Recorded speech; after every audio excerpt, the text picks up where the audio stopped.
Here we have a company that grows its enterprise valuation from 100 to 180.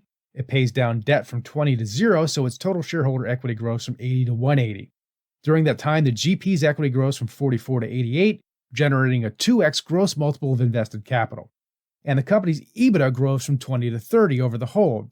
These numbers give us the T1 and T2 equity ratio, phi, and valuation multiples that you see in the table. The next step is to calculate all the deltas and averages because that's what drives the derivative model of value creation. We show these values here.